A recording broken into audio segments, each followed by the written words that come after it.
नमस्कार, मैं हूं अमिताभ सिन्हा। न्यूज़ 18 इंडिया की राजनीति के अखाड़े में आपका स्वागत है। इस अखाड़े में हम रूबरू होते हैं राजनीति की एक खास शख्सियत से, और आज बारी है केंद्रीय कानून और सूचना प्रौद्योगिकी मंत्री रविशंकर प्रसाद की। रवि जी, स्वागत है न्यूज़ 18 इंडिया में। धन्यवाद। रवि जी, अरसे से डिमांड थी रविशंकर प्रसाद पटना साहिब से लड़े। मैं पहला सवाल वहीं से शुरू करता हूँ। अपना शहर, अपने लोग। देखिए, बहुत सही कहा। पटना मेरा प्यारा शहर है, वहीं पैदा हुआ, वहीं स्कूल में गया, पढ़ा, संघ का स्वयंसेवक बना, जेपी मूवमेंट का एक सक्रिय कार्यकर्ता बना, एबीवीपी में काम किया, वकालत की, और मेरी यात्रा वहीं से शुरू हुई। मेरा सब कुछ तो पटना ही है। अब पटना के लोगों की अपेक्षा थी तो बहुत ही अपने आप में कोई अप्रत्याशित तो नहीं है, लेकिन मैं पार्टी का कार्यकर्ता भी हूँ। पार्टी मुझे राज्यसभा भेजती थी, लेकिन मैं लोकसभा के सदस्य की सक्रियता की तरह काम भी करता था। इस बार पार्टी ने मुझे लड़ाने का फैसला किया है, तो मैं बहुत ही आभार प्रकट करता हूं मोदी जी का, अमित शाह जी का, प्रदेश के नेताओं का। रवि सर, माना जा रहा है कि पटना में कड़ी चुनौती, पिछले 2 बार राज्यसभा सांसद रहे, 2 बार लोकसभा सांसद रहे शत्रुघ्न सिन्हा, जो पार्टी के पुराने कलीग भी हैं, उनको कांग्रेस उतार सकती है, उनको महागठबंधन उतार सकता है बिहार में।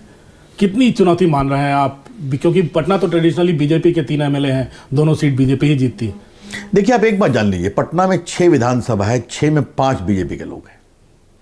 पटना साहिब लोकसभा में मैं किसी का नाम नहीं लूंगा, लेकिन पटना में हमारा गढ़ रहा है। और सबसे बड़ी बात है कि आज देश के लोग नरेंद्र मोदी जी को दोबारा प्रधानमंत्री बनाना चाहते हैं देश के विकास के लिए। और मुझे मालूम है पटना साहब के भी वोटरों के भी यही राय है। ये लड़ाई है अमिताभ जी, आशा बनाम अवसरवाद की। ये लड़ाई है एस्पिरेशन बनाम डिस्पेयर की। एक तरफ नरेंद्र मोदी जी हैं, बीजेपी है, एनडीए सख्त मजबूत बिहार में भी, और एक तरफ कौन कहां जा रहा है पता नहीं, ट्रैफिक इतना हेवी है। मैंने सुना कि बंगाल भी टूट गया, आज सुना झारखंड से आरजेडी बाहर निकल गए। और मुझे कल खबर मिली सबसे तो हास्यास्पद कि जब ममता जी की आलोचना राहुल जी ने कर दी कहीं पर बंगाल में, तो उन्होंने शायद तृणमूल से कांग्रेस हटा दिया। ये देश ऐसे चलेगा क्या? न कार्यक्रम, न नेता, न विचार, सिर्फ मोदी हटाओ। तो ये महागठबंधन को मोदी जी ने सही कहा था, महामिलावट, और इतनी अंदर में मिलावट थी कि चुनाव के पहले ही बिखर रहा है वो। लेकिन ये महामिलावट आपको लगता नहीं कि यूपी में थोड़ा खतरा पैदा कर सकता है? क्योंकि मायावती हो, चाहे अखिलेश हो, चाहे राष्ट्रीय लोकदल हो, एक जातिगत समीकरण बना रहे हैं, उसमें बीजेपी को घेरने की कोशिश हो रही है। अमिताभ जी, 2019 का हिंदुस्तान 90 के दशक का हिंदुस्तान नहीं है, जहां प्रधानमंत्री की उम्र होती थी 4 महीना, 8 महीना, 9 महीना। चंद्रशेखर जी, वीपी सिंह, गुजराल साहब, देवेगौड़ा। यह आज आशावान हिंदुस्तान है, और यह आशा उत्तर प्रदेश में भी है। अब मायावती जी, अखिलेश जी कितने दिन साथ चलेंगे? अखिलेश जी की अंदर पार्टी में कभी आप देखते हैं कि कोई उनके पिताजी स्टार प्रचारक बनते हैं, नहीं बनते हैं? क्या वोटर सब देखते नहीं है क्या? इन लोग अधिक देखते। और इस देश की जनता म्यूनिसिपैलिटी का चुनाव, ग्राम पंचायत का चुनाव, विधानसभा का चुनाव और लोकसभा के चुनाव में अंतर करना जानती है, ये मैं कहना चाहता हूँ। और वो जब जनता वो देखेगी तो स्पष्ट कहेगी कि नरेंद्र मोदी जी को ही प्रधानमंत्री बनना चाहिए। उत्तर प्रदेश में एक और घटनाक्रम देखने को मिला, वो प्रियंका गांधी को उतारा गया है। रवि जी, कहीं से चुनौती मान रहे हैं आप? देखिए, प्रियंका जी पहले भी रायबरेली में और वहाँ गई थी। वो चुनौती परिवार में हो सकती है, और मुझे अपने प्रामाणिक पत्रकार मित्रों ने बताया है कि उनकी जो पूर्वी उत्तर प्रदेश की गंगा यात्रा थी, उसका कांग्रेस के ऑफिशियल ट्विटर हैंडल पर प्रचार नहीं किया गया। क्यों? तो ये सवाल आप उनसे पूछिए। अब वो काम करें, लोकतंत्र में सबको आज़ादी है, लेकिन ये यूपी के लोग भी जानते हैं कि ये सवाल लोकसभा का है। और पिछले विधानसभा चुनाव में एक बात मैंने सुनी थी ना, यूपी के 2 लड़के एक साइकिल पर चढ़े थे, कितना हुआ 7, ये भी आपने देखा है। तो उत्तर प्रदेश की जनता की परिपक्वता, देशभक्ति और देश के मुद्दों की समझदारी को सम्मान करिए। कहीं ना कहीं आपको लगता नहीं है जातिगत समीकरण कई बार हावी हो जाते हैं हमारे देश जब चुनाव आता है उस समय? बिल्कुल सही कहा, होंगे, वो तो सच्चाई है। लेकिन यही हिंदुस्तान है जो जाति से ऊपर को उठकर भी वोट देता है। नरेंद्र मोदी जी के अपनी अति पिछड़ी जाति के कितने लोग हैं गुजरात में, मुझे बताइए तो आप। 14 साल गुजरात ने उनको मुख्यमंत्री बनाया कि नहीं बनाया, और देश ने 30 साल के बाद बीजेपी को बहुमत दिया कि नहीं दिया, बताइए। तो ये स्पष्ट है अपने सामने में।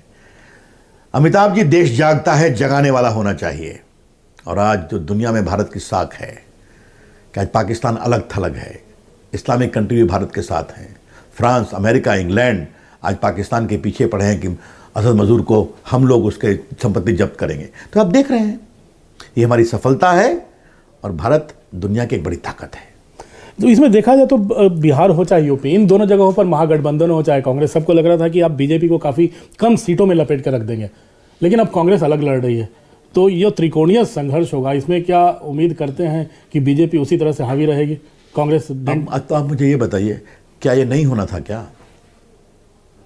आप देखिए हमारे उनमें क्या अंतर है।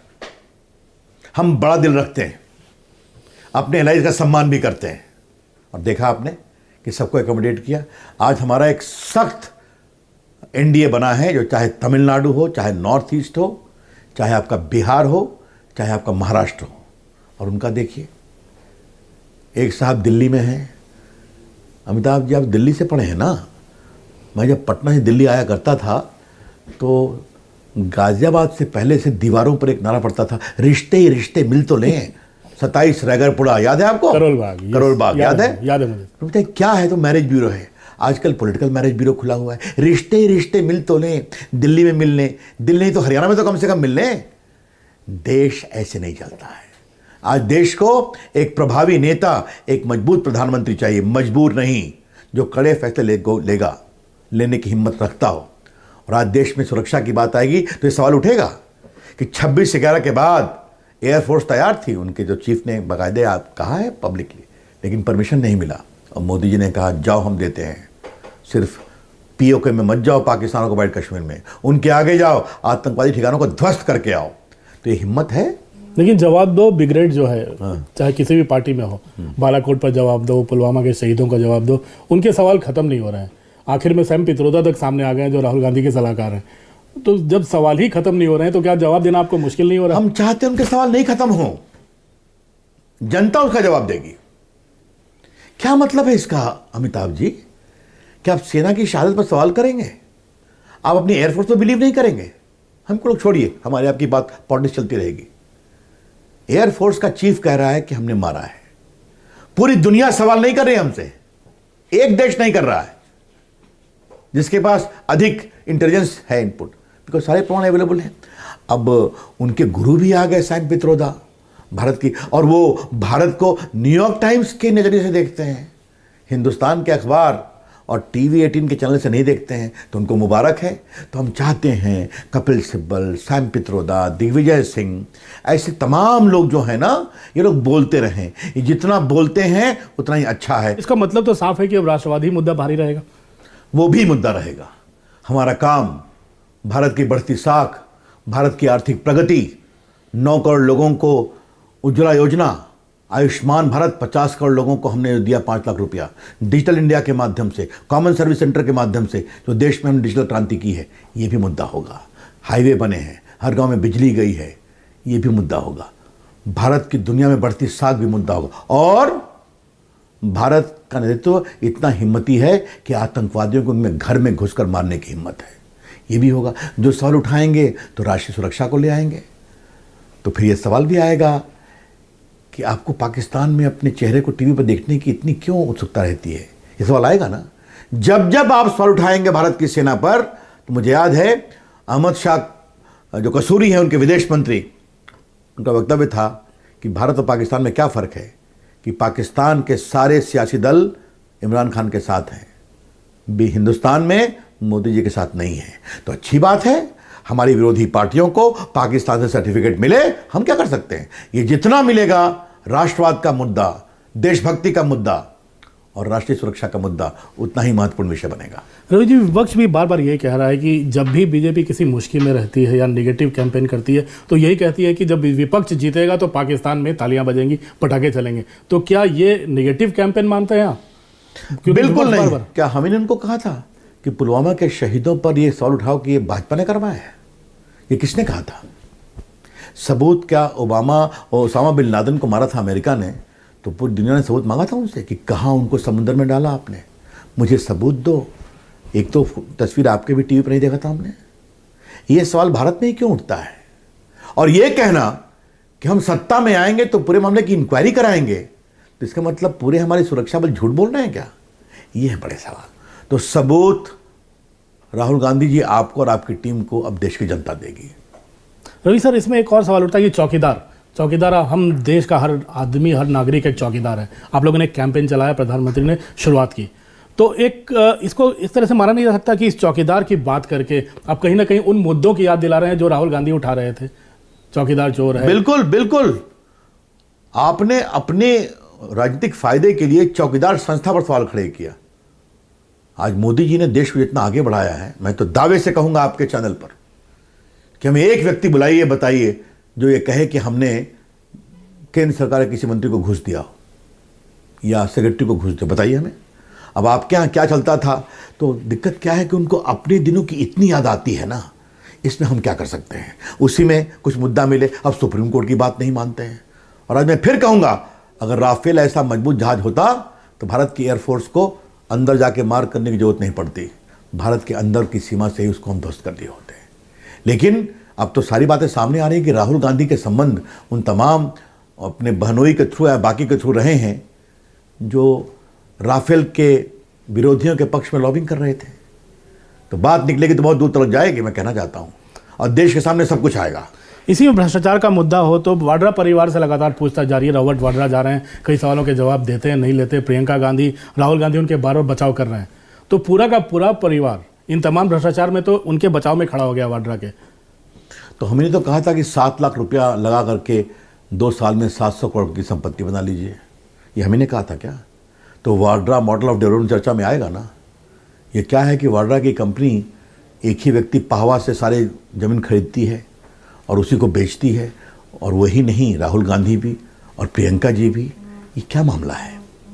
और उसके पास पैसे नहीं है, उसको कोई तंपी साहब पैसे देते हैं। लेकिन बड़ा सवाल यह है कि जैसे ही वाड्रा की कंपनी ज़मीन खरीदती है तो क्या हरियाणा की सरकार, क्या राजस्थान की सरकार लैंड यूज़ को तुरंत बदल देती है ताकि कमर्शियल हो जाए और दाम बढ़ जाए? तो ये सारी बातें सामने हैं ना। और लंदन में प्रॉपर्टी की चर्चा होती है।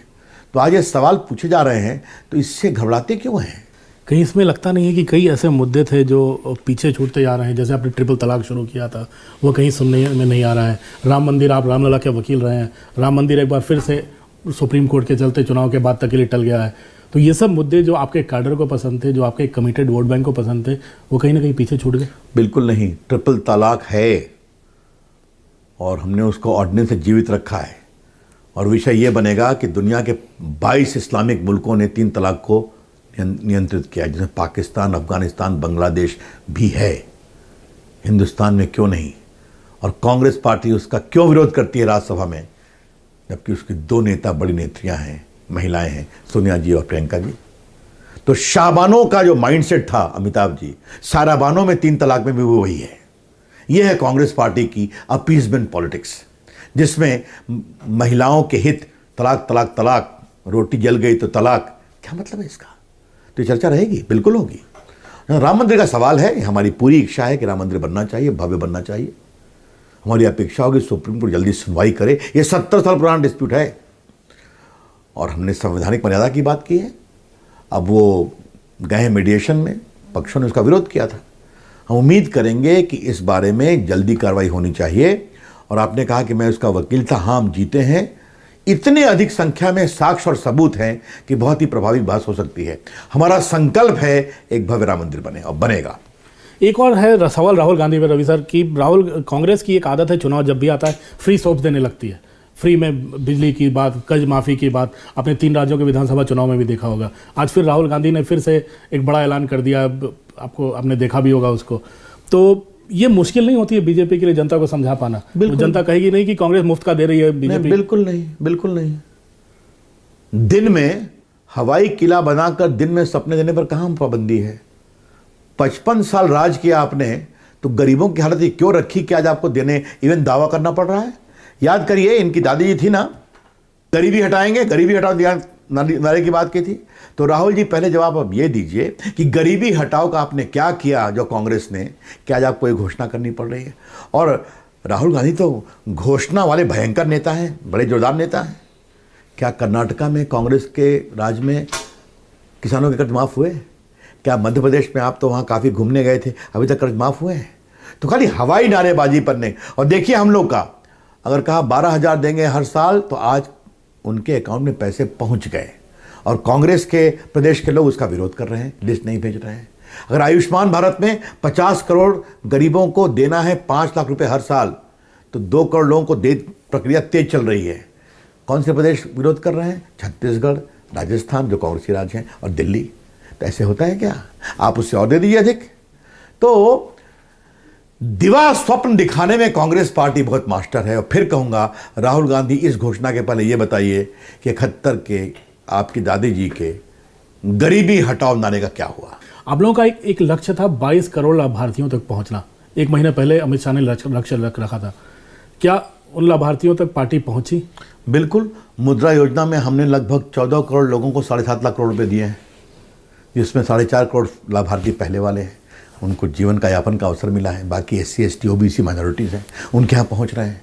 लगभग 9 करोड़ लोगों को उज्ज्वला योजना में सहयोग मिला है। आपको मैंने बताया, हमारे कॉमन सर्विस सेंटर में देश के गरीब लोग 12 लाख लोग काम करते हैं, उनसे हमारा संपर्क है।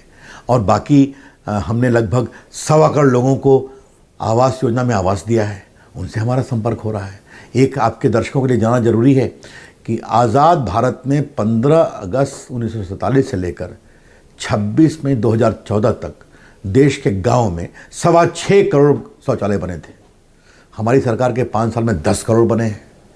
तो इसमें आपको कंक्रीट बता रहे हैं। DBT में हमने 6.25 लाख करोड़ रुपया भेजा सीधा आपके बैंक अकाउंट में, राशन, किरासन, सब्सिडी, PMGY में, और हमने 1,10,000 करोड़ रुपए बचाए जो बिचौलिए खा जाया करते थे।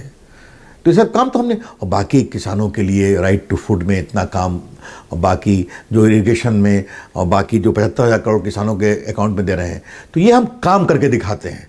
और राहुल गांधी ने आज कुछ कहा है तो उनकी एक कहानी बताते हैं। 2009 में, याद करिए, उन्होंने 52,000 करोड़ रुपया लोन माफ़ी की बात की थी। उस समय गरीबों के लोन थे 6 लाख करोड़, माफ़ किया 52,000 करोड़। उसमें CAG ने इंक्वायरी किया तो मालूम हुआ 45 लाख लोग का ऐसा लोन माफ़ कर दिया गया जिनकी पात्रता नहीं थी। तो ये उनका काम करने का तरीका है। हम सीधा सपाट तुम्हारे बैंक अकाउंट में पैसा।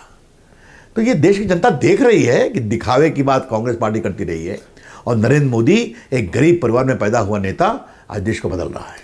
लेकिन यही तो दिक्कत है, ये जो आपने तमाम सफलताएं गिनाई है मोदी सरकार की, इस पर चर्चा करने को कोई तैयार नहीं है। इस चक्कर में बीजेपी भी लगता नहीं है भटक जाती है, अपने मुद्दे सामने नहीं रख पाती। बिल्कुल नहीं, खूब चर्चा होती है, PM करते हैं, हम लोग करते हैं, लेकिन राष्ट्रीय सुरक्षा का मुद्दा होगा कि नहीं होगा?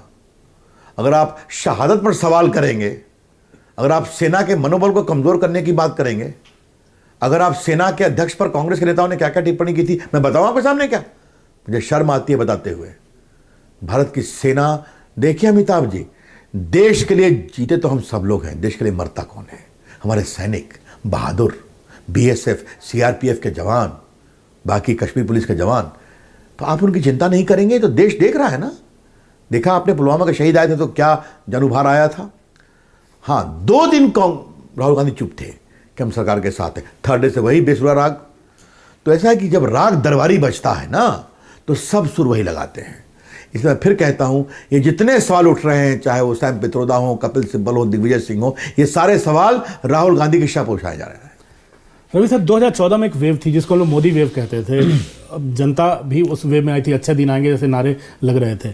2019 है, 5 साल सरकार का कामकाज है, इस बार वेव कोई नहीं है, आपको कामकाज पे वोट लेना है। ऐसे में कहीं मुश्किल पा रही है सरकार कि एंटी इनकम्बेंसी मुश्किल पैदा कर सकती है? इस बार का चुनाव है, आज का भी वेव है। जरा एक बार आप खरोचिए तो आपको वेव दिखाई पड़ेगा। मोदी जी की सरकार का काम राष्ट्रवाद, राष्ट्रीय सुरक्षा, आतंकवाद के खिलाफ लड़ाई और भारत का बढ़ता हुआ अंतर्राष्ट्रीय स्वरूप, ये देश की जनता देखती है। तो इस बार भी वैसा ही वेव बनेगा। और जैसा मैंने आरंभ में कहा, देश की जनता ईमानदारी से, प्रामाणिकता से नरेंद्र मोदी को दोबारा भारत का प्रधानमंत्री बनाना चाहती है। रवि सर, इसी में एक मैं छोटे छोटे राज्यों के ऊपर पूछना चाहूँगा। जैसे कश्मीर का मुद्दा है, कश्मीर में काफ़ी पत्थरबाजी की घटनाएं बहुत बढ़ी। कश्मीर एक तरह से माना जाए तो वहाँ विधानसभा चुनाव नहीं हुए, वहाँ भी विपक्ष नेशनल कॉन्फ्रेंस और कांग्रेस एक हो गया है। तो हर राज्य में स्पेसिफिक बीजेपी को हराने के लिए गुटबाजी हो रही है, गठबंधन बन रहे हैं। इसको कहीं से खतरा आपको और आपकी नहीं, आप पहले बताइए ना, फिर एक बात फिर सुनिए ना। कश्मीर में आपने बता दिया, ठीक है, और महाराष्ट्र में अभी तक पक्का नहीं हुआ लेकिन मान लूं, और आपके बिहार में थोड़ा बहुत। अभी देखिए टिकट में किसको क्या मिलता है, इस पर अलग बात होगी। बाकी उत्तर प्रदेश में कहाँ है, मध्य प्रदेश में कहाँ है, राजस्थान में कहाँ है, तमिलनाडु में तो हुआ है, छोड़िए, हमारा वहाँ संगठन मजबूत है। गुजरात में क्या स्थिति है, तो मैं नॉर्थ ईस्ट में देखिए। फिर मैं कह रहा हूँ, आप हिंदुस्तान की जनता के बारे में एक बात आप समझ लीजिए, मैंने पहले कहा, हिंदुस्तान की जनता इतनी समझदार है, मैं उनको सलाम करता हूँ कि वो ग्राम पंचायत में, म्यूनिसिपैलिटी में, विधानसभा में और लोकसभा के चुनाव में अपने मतों का प्रयोग करते समय किसको क्या देना है जानती है। तो वहाँ एक हमारी बिहार की भाषा है ना, सेटिंग फिटिंग कटिंग, तो वहाँ इतना सेटिंग फिटिंग कटिंग हर जगह हो रहा है, अहम का टकराव है। और देखिए हमारा हृदय बड़ा है, सबको साथ लेकर चलते हैं और सभी नरेंद्र मोदी को मिलकर भारत के प्रधानमंत्री बनाना चाहते हैं। इसी में एक और राज्य है बंगाल, जहाँ के मुख्यमंत्री हैं ममता बनर्जी। बीजेपी की रैलियां तो दूर, आपकी रथ यात्रा तक के लिए वो सुप्रीम कोर्ट तक आई हैं, आप लोगों को रथ यात्रा नहीं करने दी, आपके नेताओं पर हमले होते हैं वहां पर, तो कैसे घुस पाएंगे बंगाल में आप लोग? वहां तो काफी सीटें हैं। हम लोग घुस गए हैं तभी तो परेशान हैं कि उन्होंने हमारे राष्ट्रीय अध्यक्ष के हेलीकॉप्टर को नहीं उतरने दिया, रूलिंग पार्टी के राजनाथ जी, मुख्यमंत्री के हेलीकॉप्टर, चाहे वो हमारे योगी जी, उनको नहीं उतरने दिया, शिवराज सिंह जी को। क्यों? अगर इतनी पॉपुलर हैं तो क्यों घबराई हैं?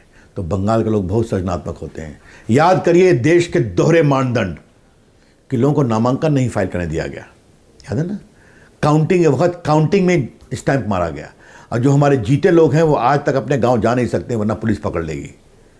लेकिन इस एक प्रकार से तानाशाही व्यवहार पर सो कॉल्ड सेक्युलर लोग जो दिल्ली में बैठकर 170 लोग स्टेटमेंट देते हैं, एक ने भी स्टेटमेंट नहीं दिया। यह है उनके दोहरे चरित्र, उनकी हिपोक्रेसी। बंगाल के नतीजे अमिताभ बाबू आश्चर्यजनक हो, देख लीजिए। वहां की जनता ममता जी से ऊब चुकी है। ममता जी को उन्हें आशा से लाया था, वो नेता बढ़िया, मैं मानता हूं, संघर्ष किया था, लेकिन आज वो सीपीएम से भी उनका चेहरा जो है उस मामले में कहां से कहां चला गया है। इसलिए देश की वहां बंगाल की जनता बीजेपी को प्रभावी बहुमत देगी, आप देखिएगा। चुनाव ईमानदारी से होना चाहिए, जिसके लिए हमने चुनाव आयोग से अपील भी किया है। इसी अपील में सब ईवीएम पे सवाल उठाने लगते हैं, वीवीपैट पे सवाल उठाने लगते हैं। अब उसका मैं क्या कहूं? 2007 में मायावती जी जीती यूपी में ईवीएम से, तो ईवीएम ठीक है। 2004 से 10 साल मनमोहन सिंह बने प्राइम मिनिस्टर, तो ईवीएम ठीक है। 2012 में जीते अखिलेश जी यूपी के सीएम बने ईवीएम से, तो ईवीएम ठीक है। केरला में जीता तो ईवीएम ठीक है, वामपंथ वाम मोर्चा। ममता जी 2 बार मुख्यमंत्री बनी तो ईवीएम ठीक है, लेकिन जब बीजेपी जीत जाए तो ईवीएम खराब है। अमरिंदर सिंह जीते पंजाब के मुख्यमंत्री, ईवीएम ठीक है। तो इस हास्यास्पद लॉजिक का क्या जवाब है मेरे पास? अपनी आने वाली हार से खींचकर इस तरह के बेबुनियाद सवाल उठाए जा रहे हैं। इस बार का गेम चेंजर क्या मानते हैं रवि सर? क्योंकि अगर यूपी चुनाव देखें तो उज्ज्वला योजना हुई, 2014 में हुआ तो नरेंद्र मोदी का चेहरा था, कांग्रेस से काफ़ी नाराजगी थी। 2019 में क्या गेम चेंजर मानते हैं आप? 3, नरेंद्र मोदी का व्यक्तित्व और उनका काम, उनकी सरकार का, और दूसरा देश के लोगों का विश्वास कि देश की सुरक्षा की बागडोर नरेंद्र मोदी के हाथ में सुरक्षित है। अगर विपक्ष को हम लोग देंगे तो कोई पता नहीं है ये कहां करेंगे। रवि सर, इसमें एक और सवाल उठ रहा है कि गेम चेंजर तो हो गया, लेकिन फिर से एक बार नरेंद्र मोदी पे ही आप लोगों को बैंक करना पड़ रहा है। 7 साल काम करने के बाद नरेंद्र मोदी ही है जो नैया पार कराएंगे एक बार फिर। उनका काम, फिर कह रहा हूं, क्यों नहीं, ये बताएंगे ना, नेता तो वही है ना वो। देखिए, अच्छा कि आपने सवाल उठाया। आजादी के बाद से आज तक भारत ने सिर्फ 4 नेताओं को देश की जनता ने प्रधानमंत्री बनाया है। जवाहरलाल नेहरू, इंदिरा गांधी, अटल बिहारी वाजपेयी, नरेंद्र मोदी। राजीव गांधी नहीं, वो मां की हत्या के कारण सहानुभूति से आए थे, उनका अपना व्यक्तित्व नहीं था। बाकी जो बने हैं प्रधानमंत्री, एक्सीडेंट, परिस्थिति और किस्मत। अब किसी का नाम नहीं लेंगे, लेकिन देश की जनता ने सिर्फ 4 लोगों को प्रधानमंत्री चुना है। और अगर 14 में चुना तो 19 में भी देश की जनता चाहती है उसके नाम, उसके काम, उसकी ईमानदारी, उसकी सादगी, उसके साहस के लिए।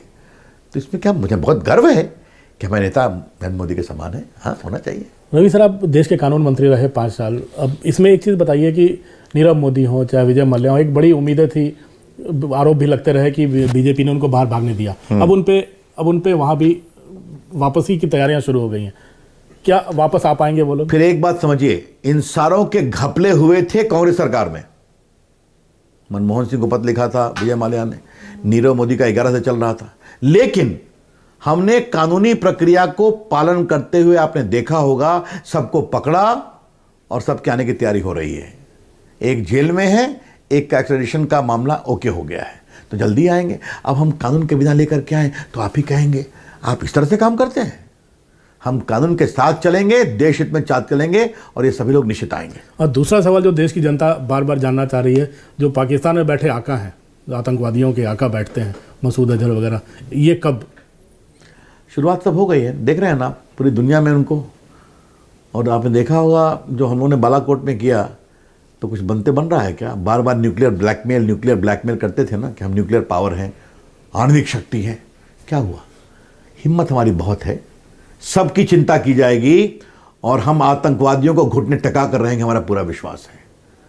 हम किसी देश के खिलाफ नहीं हैं, लेकिन अगर हिंदुस्तान की ओर आतंकवाद के माध्यम से हमला करोगे तो उसका प्रखर जवाब दिया जाएगा, और आवश्यकता होगी तो तुम्हारे घर में जाकर तुम्हारे खिलाफ कार्रवाई करेंगे। और इसके लिए मोदी जी का आना जरूरी है। बिल्कुल। पटना को लेकर आपको काफ़ी दिनों से आप बड़े इमोशनल हुआ करते थे, अब पटना जाना है, कब से? अब तो गली की खाक पटना की छानेंगे, उन्हीं गलियों की। मेरी अपनी गलियां हैं, उन गलियों में पैदा हुआ। ये तो मुझे याद आती है, आपने पटना की बात कही तो एक आज स्मृति आ गई। मैं आपसे अनुमति चाहता हूँ, बोलने दीजिए। 4 नवंबर 74 का दिन जेपी को लाठी लगी थी, याद करिए, नानाजी देशमुख बचाया था। धर्मवीर भारती कविता पढ़ी गई थी, और आज मैं चाहता हूँ आपके दर्शकों को सुनाऊं। सुनाए, हम सुनना चाहेंगे। मुनादी मतलब डुगडुगी, तो क्या कविता का पावर देख। खलक खुदा का मुल्क बादशाह का हुक्म शहर कोतवाल का। मुनादी मतलब कि हाकिम राजा की हुक्म बताया जाता है, अनाउंस किया जाता है। खलक खुदा का मुल्क बादशाह का हुक्म शहर कोतवाल का, कि हर खास आम को आगाह किया जाता है कि वो खबरदार रहे।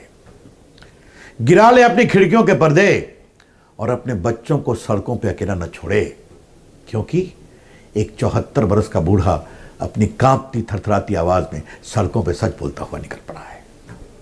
आप समझते हैं इसमें कितनी ताकत है? और लाखों लोग थे गांधी मैदान में, हम लोग मंच पर थे, आंखों में आंसू थे। वो हमारा शहर है जिस आंदोलन के रास्तों से मैं भी गुजरा हूं। तो रवि सर, बहुत बहुत शुभकामनाएं पटना साहब के लिए। धन्यवाद, बहुत बहुत धन्यवाद। तो ये बातों का सिलसिला फिलहाल खत्म होने का नाम तो नहीं ले रहा था, लेकिन समय सीमा है, इसलिए हम लोग बातचीत का सिलसिला ये खत्म करते हैं। राजनीति में किसी और शख्सियत के साथ अगले हफ्ते फिर रूबरू होंगे।